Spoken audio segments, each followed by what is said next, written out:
final message. Rehearsal na actually yan. Yan na yung gusto natin na yung mga tao natin dahil maraming ating gagamitin. So syempre, teamwork, the best way for the team to gel is for them to actually work together in simulation exercises. May iba pa tayong strategy sa SONA ngayon? Naka-template naman yan. So nagre-review na lang tayo at ito naman ay lagi naman natin ginagawa kahit na noon pa. Are we 100% ready? Oh yeah, we are 100% ready. Ilang mga police sir yung ipapakamit natin? Ang buong NCR, basically, committed ang 220,000 policemen all over the country for this activity. Now for the NCR operations, mga 12,000-13,000 yan. Sir, meron bang threats na monitor sa NCR regarding this? Normal lang yung mga information pero binavalidate natin yan. Wala naman tayong nakakitang credible threat talaga na dapat ikabahala. Other matters? Sir, other matters po. Kumusta po sir yung ating forensic po dun sa nakuha po sa tayo? Alam nyo, I would like really to defer to the DOJ spokesperson at saka kay SOJ mismo because he is the one in charge now and lead in the investigation of this case. So I would rather refer you to him para united ang voice ng gobyerno. Sir, yesterday may mga nakuha po doon sa isang cemetery. Same answer. Sir, reaction sa reaction naman po ni dating Pangulong Rodrigo Duterte na tinawanan lang niya yung pagkakakonekta ng mga misis sa Bungero sa EJK. Well, sabi ko nga kanina sa aking speech dyan sa ating CDM, there are 110 million Filipinos in the country today and there are 110 and one opinion available sa lahat ng mga Pilipino. So, okay lang yan. We welcome his opinion. It is really a demonstration that freedom and democracy and especially the human rights are very well and very much alive in this country. But General, do you think there is some truth to it? Especially so, sinabi po ng House Quadcom, if ever na magko-convene po sila, ay investigan po yung posibleng connection between nasa Bungeros and EJK. Well, it will still be subject to investigation, so I would rather wait for the results of the Quadcom investigation. Sir, ano pong masasabi nyo sa ating mga kabayan na maraming natutulungan ang Dial 911 at dahil dito bumababa ang krimen na siyang pinagpapasalamat ng ating kabayan, hindi lang dito sa Metro Manila kundi sa buong Pilipinas? Ay, ako'y nagpapasalamat sa suporta na nakukuha natin sa ating mga kababayan.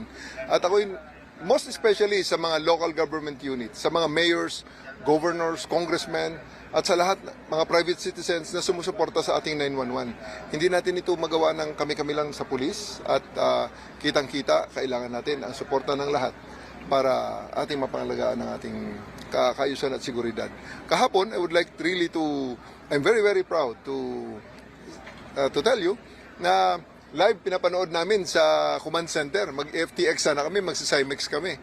Because ang ating pag-Cymex, ang mga tao natin naka-posture talaga na ready, biglang nagkaroon ng live na report. So nakapag-responde ang ating mga pulis, nakakuha ng 2 baril, nakakuha ng mga droga sa isang individual doon sa Panabo, Davao del Norte, which pinanood natin ng live sa ating command center. So kami ay natutuwa na i-announce sa ating mga kababayan. Totoo po, maniwala kayo at suportahan nyo po ang ating 911 dahil ito po ay totoo. Hindi po ito drawing, hindi po ito set up na gaya ng mga kiniklaim ng ibang mga detractors natin.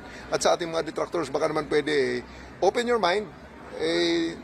Bago na po ang Pilipinas, nasa bagong Pilipinas na po tayo.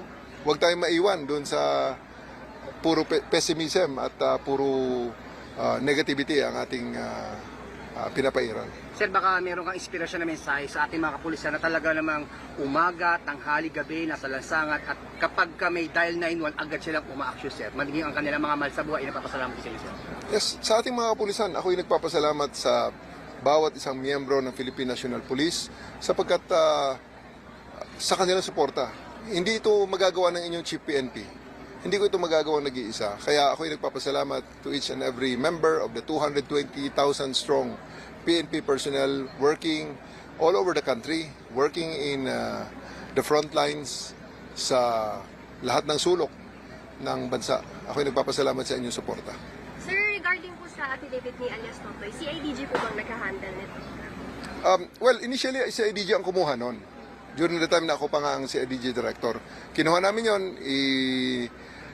binalangkas namin at pagkatapos isinabit natin sa DOJ for DC-20, case build-up. So, ngayon ay DOJ na ang gumagawa nun at kaya I defer to all their wisdom sa DOJ kung anong direksyon ang kanilang Meron gustong po bang tatahakin. security si alias Totoy, sir? Of course, meron. Yung policemen involved daw po, where are they now? All of them are accounted, yung 12 na yun. 15 ang pinangalanan pero ang iba kasi ang tatlo kasi is dismissed na. So ang 12 ay all accounted naman, nasa amin, under restrictive custody. Last na po, SILG said na mismong kayo po yung aaresto kung may mayor, governor o senador na sangkot. Ano po yung comment niyo dito? Well, trabaho ng pulis kasi na i-implement ang warrant of arrest kung meron mang lalabas. Kaya i-implement namin yan kung may lalabas na warrant of arrest in relation sa kahit na anong kaso.